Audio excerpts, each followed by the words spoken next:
Selamat pagi. Assalamualaikum warahmatullahi wabarakatuh. Salam sejahtera buat kita semua.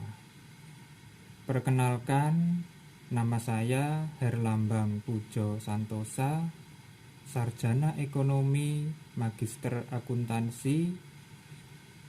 Saya adalah dosen tetap di Sekolah Tinggi Ilmu Ekonomi Yapan Surabaya pada program studi akuntansi. Video ini saya buat sebagai unjuk kerja Tridharma dalam bidang pengajaran.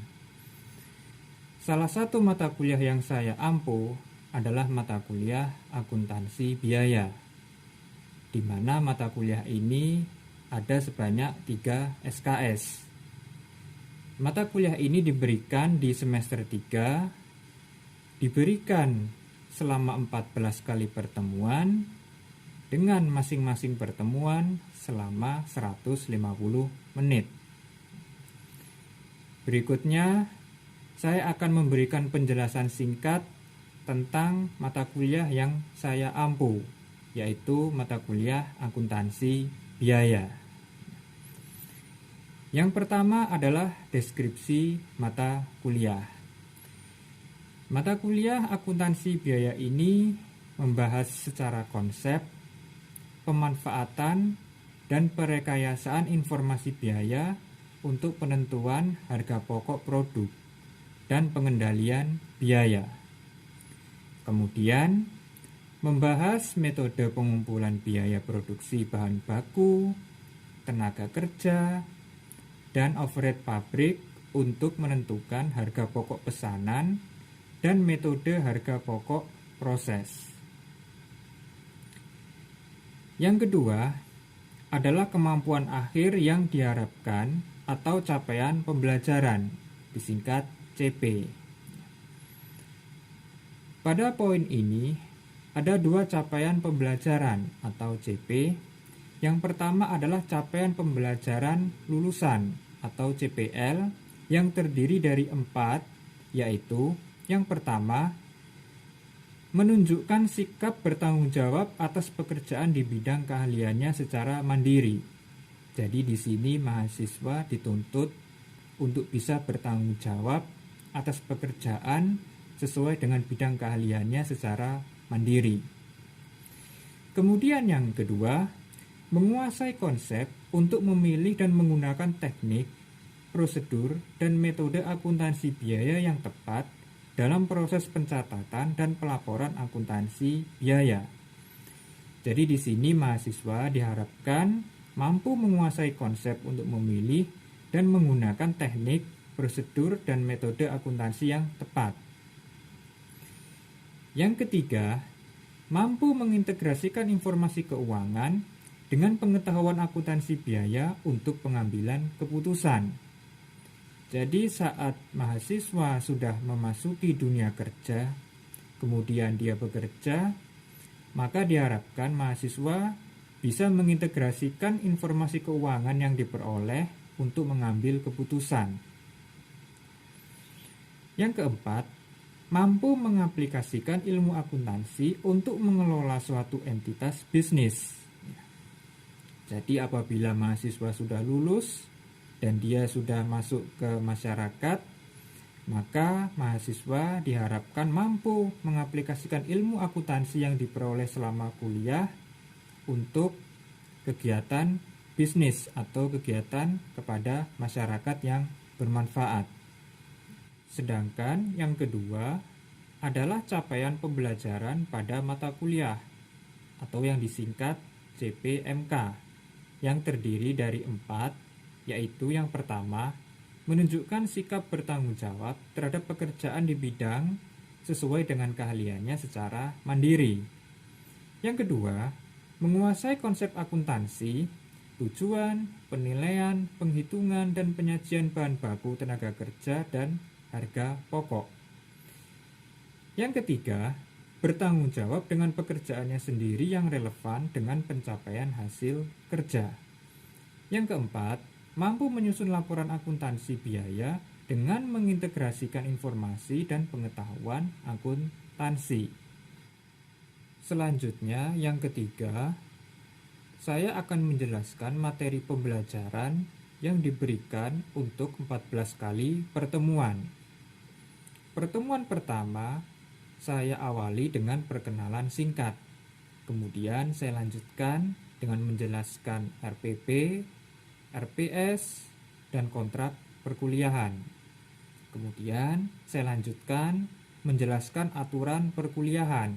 Jadi di sini saya menjelaskan aturan kapan harus masuk perkuliahan, apa yang diperbolehkan, dan apa yang tidak diperbolehkan.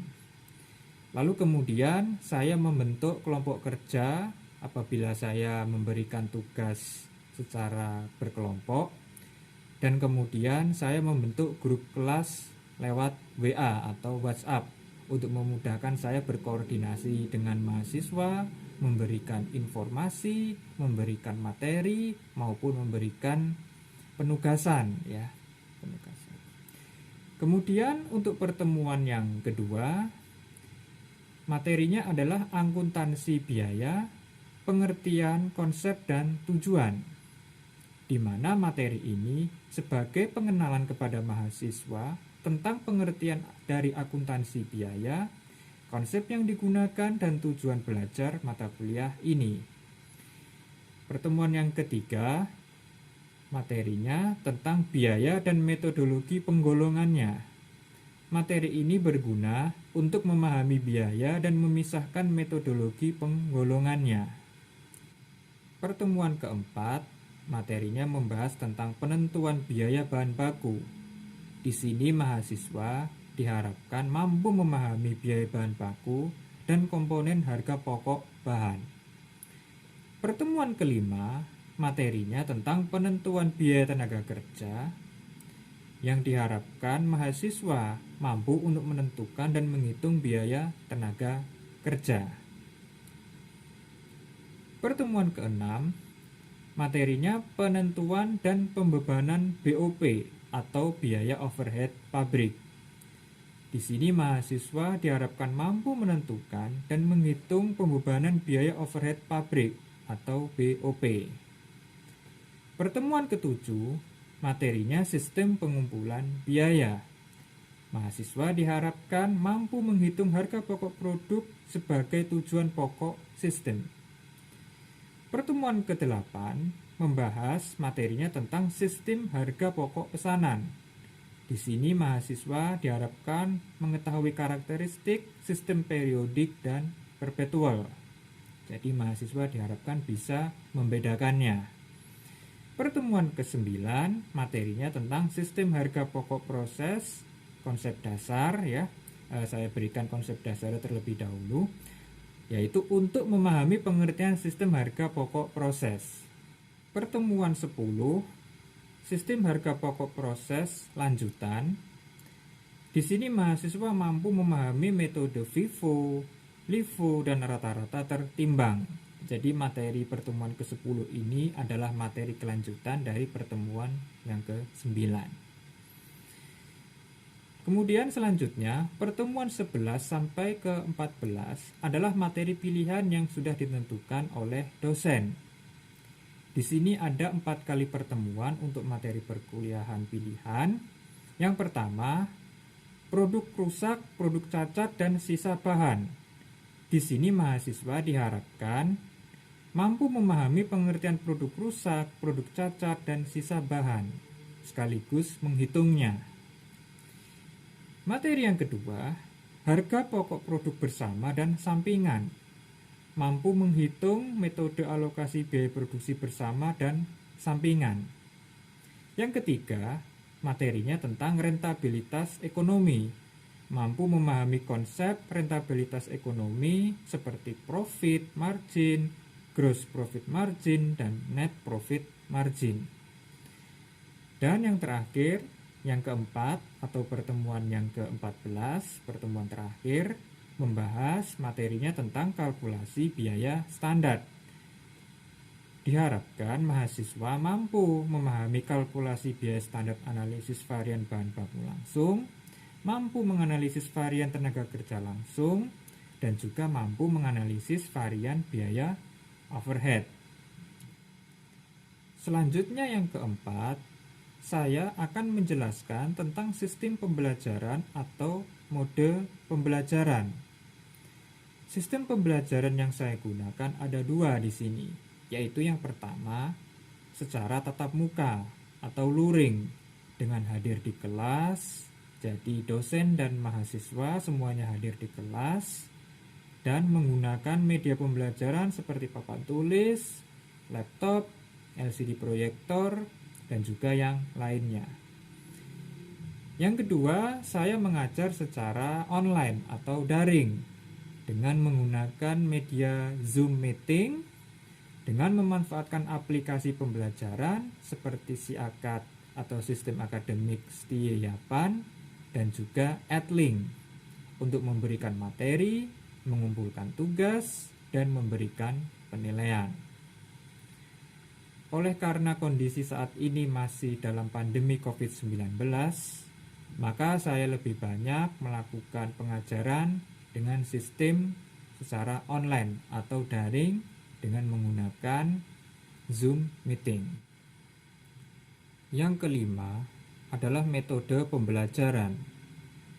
Metode pembelajaran yang saya gunakan dalam mengajar adalah adanya kolaborasi dan interaksi antara dosen dan mahasiswa. Pada setiap pertemuan, saya selalu memulai dengan salam pembuka. Kemudian menjelaskan materi dengan ceramah singkat untuk materi yang akan saya sampaikan pada hari itu. Kemudian saya lanjutkan dengan memberikan contoh soal latihan dan kasus. Jadi di sini saya menjelaskan ada sebuah kasus, ada penyelesaiannya dan solusinya. Kemudian selanjutnya memberikan kesempatan kepada mahasiswa untuk bertanya apabila mahasiswa ada yang belum paham, apabila ada mahasiswa yang ingin diulangi lagi penjelasannya. Selanjutnya, apabila mahasiswa sudah ada yang bertanya atau tidak ada yang bertanya, saya melanjutkannya dengan memberikan soal latihan dan kasus untuk didiskusikan secara bersama-sama untuk mencari solusi pemecahan kasus. Baru setelah itu, saya memberikan kesimpulan pada materi hari itu. Jadi, kesimpulan apa yang mahasiswa dapatkan dari materi yang saya berikan kepada mereka.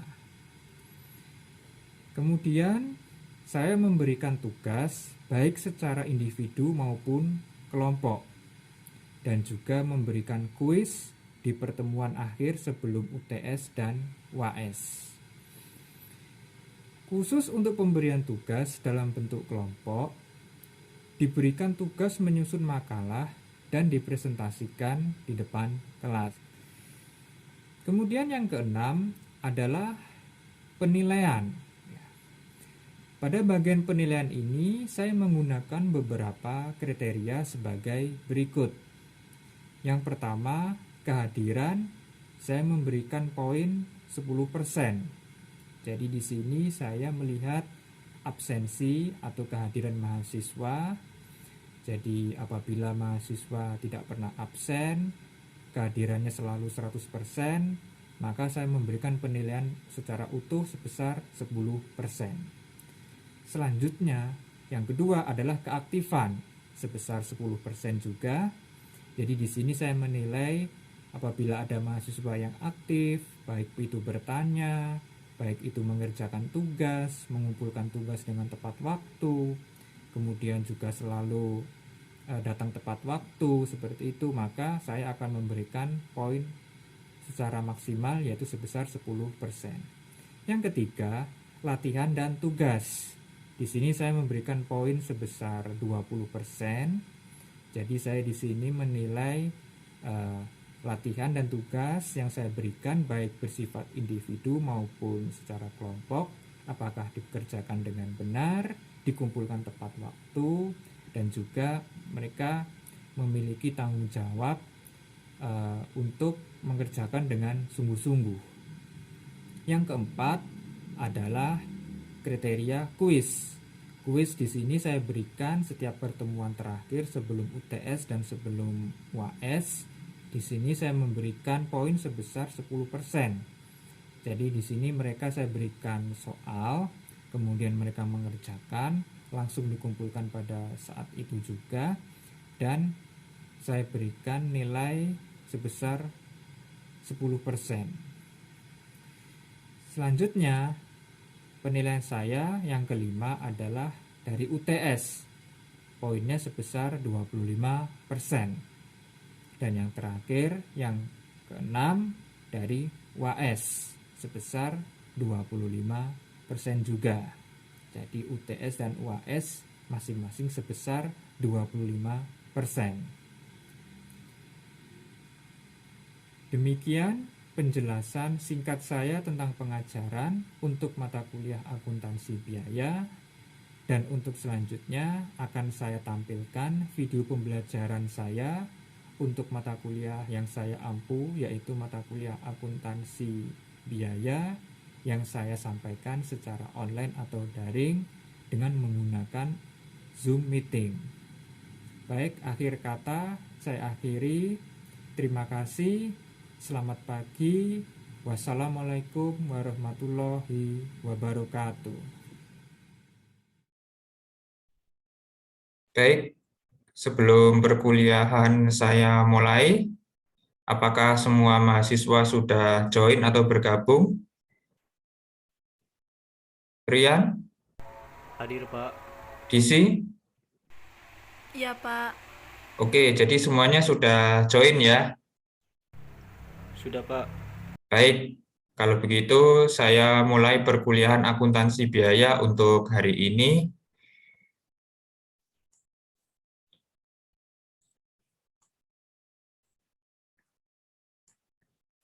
Oke, materinya muncul ya?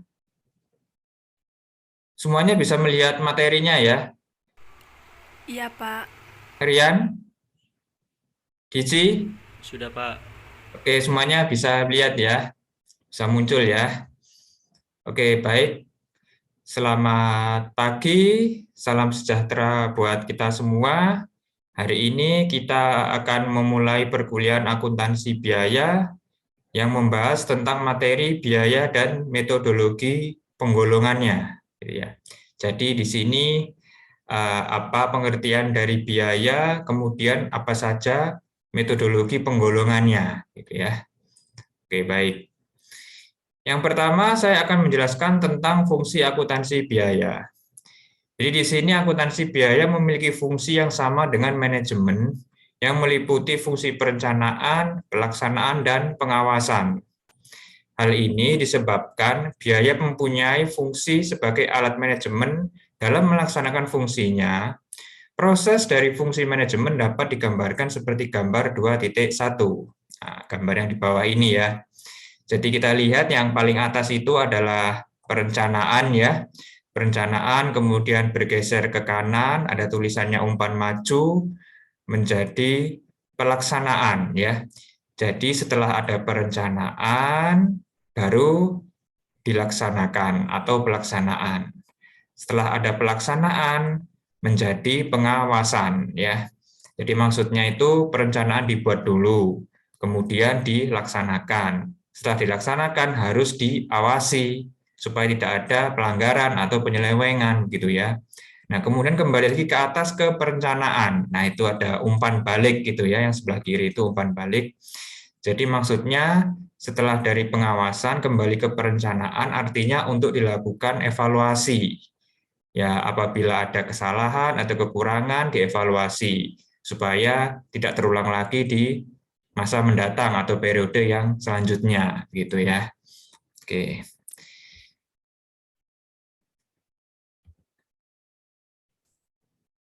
Lalu selanjutnya yang pertama fungsi perencanaan ya. Tadi yang pertama kan fungsi perencanaan memang ya.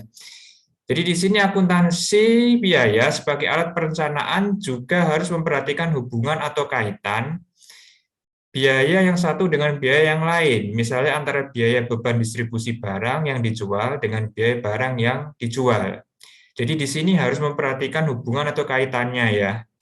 Jadi kalau misalnya suatu pabrik ya atau perusahaan dia memproduksi barang, itu harus bisa menentukan biaya beban distribusinya, kemudian dengan biaya barang yang dijual. Jadi harus bisa memperhatikan hubungannya, kaitannya ya. Salah satu fungsi akuntansi biaya adalah menentukan rencana belanja dan sumber dana yang ada seefisien mungkin ya. Jadi artinya di sini seefisien mungkin itu jangan sampai ada uang atau dana yang terbuang percuma gitu ya. Jadi sudah mengeluarkan duit, mengeluarkan uang yang banyak, tetapi tidak bisa menghasilkan input yang maksimal gitu ya. Lebih banyak outputnya daripada inputnya. Jadi seperti itu, jangan sampai itu terjadi. Karena kalau terjadi kan pastinya akan mengalami kerugian ya perusahaannya. Oke. Lalu di sini ada sebuah contoh ya. Dalam akuntansi biaya, rencana laba setinggi-tingginya dirumuskan secara teliti dan nyata, yaitu dinyatakan secara kuantitatif. Misalnya laba tahun 2016, ini ya, yang harus dicapai perusahaan kecap sehat direncanakan setinggi-tingginya sebesar Rp2.835.872. Formatnya rencana biaya atau anggaran akan dijelaskan pada sub fungsi pelaksanaan. Ya. Nah, ini. Yang kedua, fungsi pelaksanaan. Ya, jadi kita membuat rencananya seperti ini ya. Untuk mencapai laba tahun 2016 sebesar Rp2.835.872, misalnya bagian pemasaran harus menjual pada tahun 2016 sebagai berikut ya. Jadi bagian pemasaran harus menjual pada tahun 2016 sebagai berikut. Kecap manis sebanyak 12.000 botol. Masing-masing harganya Rp533 ya. Jadi 12.000 dikali 533,33 hasilnya 6.400.000. Kemudian untuk kecap manis sebanyak 24.000 botol, masing-masing harganya Rp650. Sehingga totalnya 15.600.000. Sedangkan kecap asin sebanyak 18.000 botol, masing-masing harganya Rp533,33, sehingga totalnya 9.600.000. Jumlahnya jadi 12.000 ditambah 24.000 ditambah 18.000 menjadi totalnya 54.000. Sedangkan dari harganya jumlahnya 6.400.000 ditambah 15.600.000 ditambah 9.600.000 sama dengan 31.600.000. Ya. Kemudian kita beralih ke bagian produksi, di mana pada tahun 2016 harus memproduksi sebagai berikut. Kecap sedang sebanyak 12.020 botol. Kecap manis sebanyak 23.985 botol ya. Dan kecap asin sebanyak 18.010 botol. Jumlahnya nah ini 54.015 botol ya. Oke. Kemudian bagian keuangan harus menyediakan dana pada tahun 2016 secara triwulan.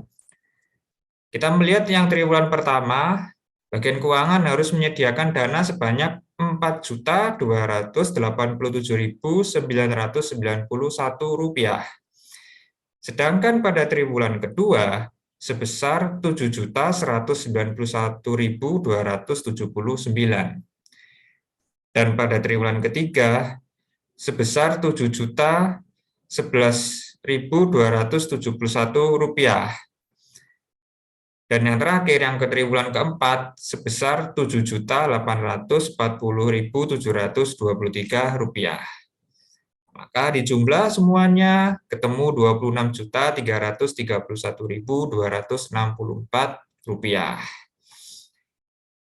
Selanjutnya, pada bagian umum, pada tahun 2016, harus menyediakan tenaga kerja yang diperlukan. Sebagai berikut, untuk tenaga produksinya, harus disediakan sebanyak 20 orang. Ya.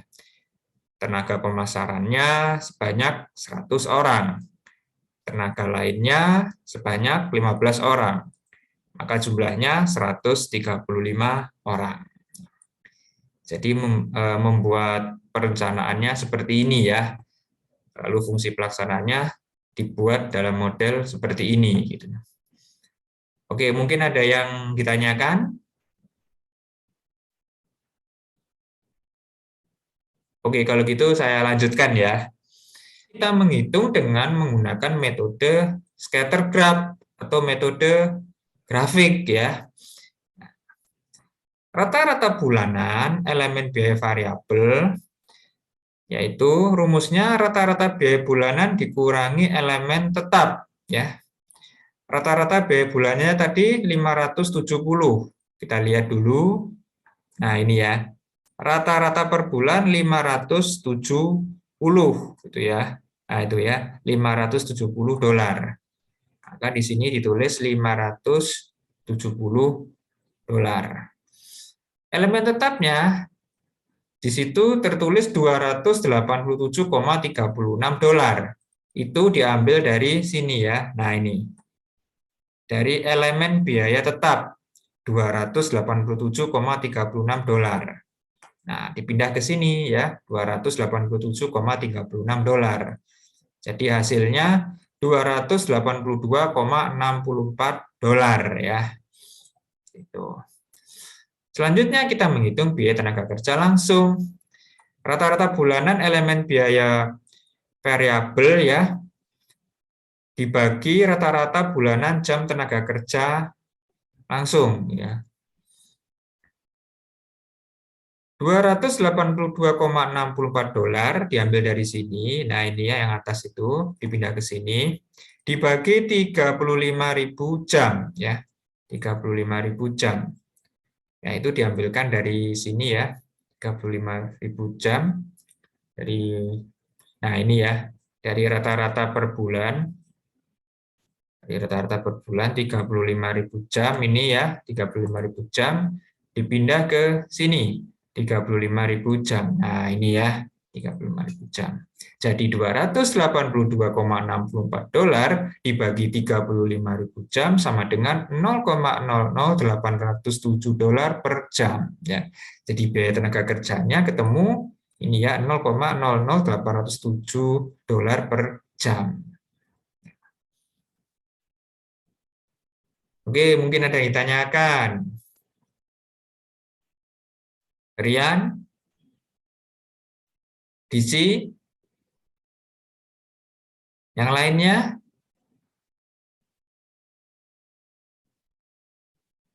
Oke, saya buka sesi untuk diskusi ya. Mungkin ada yang ditanyakan.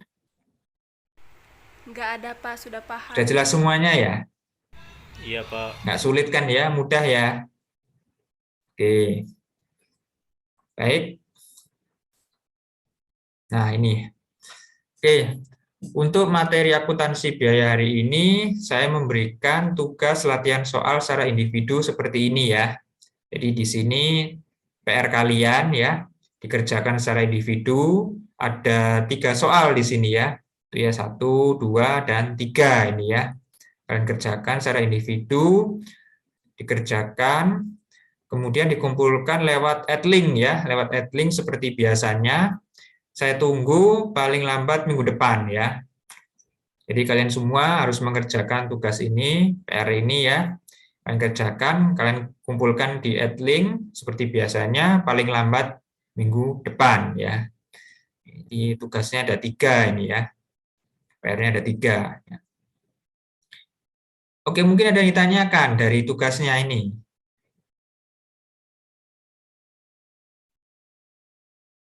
Rian? DC? Yang lainnya? Yang lainnya? Enggak ya? Oke, baik. Apabila tidak ada pertanyaan, baiklah untuk perkuliahan pada pagi hari ini saya akhiri. Terima kasih atas kehadirannya, sudah mengikuti perkuliahan saya, akuntansi biaya pada pagi hari ini. Sampai ketemu lagi minggu depan. Selamat pagi, salam sejahtera buat kita semua.